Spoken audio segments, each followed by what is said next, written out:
In this lesson, we're going to learn how to use a select tag in an HTML form and process it using PHP. Now, a select tag is essentially a drop-down list of different choices we might make. And I have it here. So I've got administrator, faculty, or staff for the position that someone held. Let's go ahead and run this. I'm going to put my name in again, Steve, and I'll leave it at staff, and I click the Submit Information. It says you are Steve and your position at the college is staff. If I go back and make a different selection to be administrator, name Steve, administrator has been changed.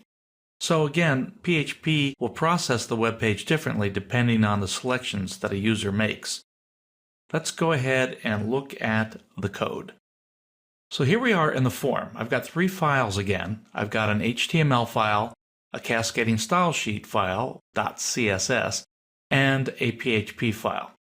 I've changed the title here, and I've changed the reference to the CSS file to be basic2 compared to what it was when we last did the form, when we just had the name there. So let's go on. We have to remember that when you're modifying a file that was already working and you're going to call a different program, you have to remember to change the value on the action tag to the new program name. In this case, using select.php. So we have our first name field like we had before. I've added to that a position field. That's the position label. This is the position field. Notice that the keyword here is no longer input, but select. That's the tag name. It behaves a little bit differently. Here, we just say the word select, we give it a name, in this case, position, and we give it a size. In this case, I gave it a size of 1.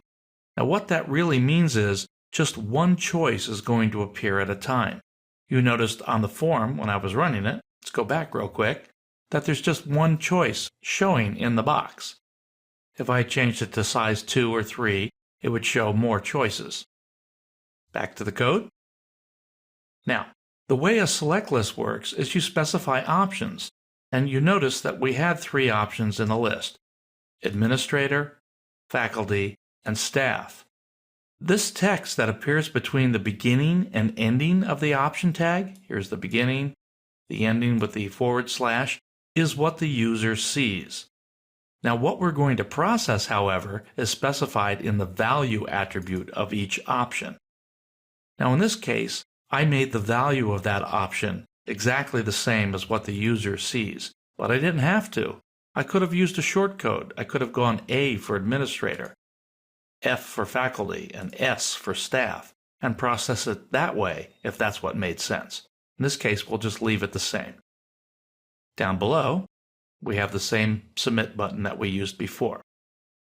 Let's look at the PHP code. You see here I've changed the heading to college report instead of just success. And in addition to getting the first name field with the $post, $_post really, I'm also getting the position field. That was the name of the select list. And I'm pulling it off into a PHP variable. There are some PHP installations where this would happen automatically if you use the same name as an HTML field, but it's never good to rely on that. I don't have to name this the same as the HTML field, but in this case I did. Now let's look at our print statement again.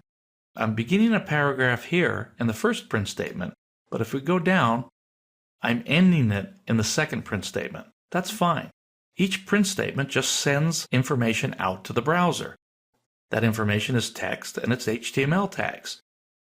You may remember that my name and the position appeared in blue when I ran this. Let's go take a quick look again. Steve is an administrator. Click the button. Steve is in blue, and the administrator is in blue. To get that to happen, I specified a class in my styles called TextBlue, and I attached it to a span tag. Let's look at the span. We've seen span before. There's the span, there's the end of the span. So what I have in between there is going to be affected by any style I put on the span. But instead of putting the style on there directly, I decided to define what's called a class, and I named that class TextBlue. Now that isn't a random name, at least here in this file. I had to specify that as a style. Let's go back and look at the style file. This is basic 2. And in addition to giving my select list a font size of 16 pixels, I also had dot text blue, and I define that as color is blue.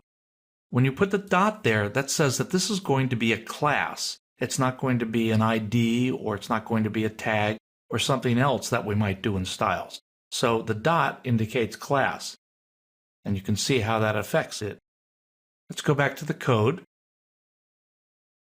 And so we're printing this out. Also notice that I put a single quotes around text blue here to make it a little bit easier, since I'm using double quotes to limit the text that's within my print statement, and I don't want it to get confused.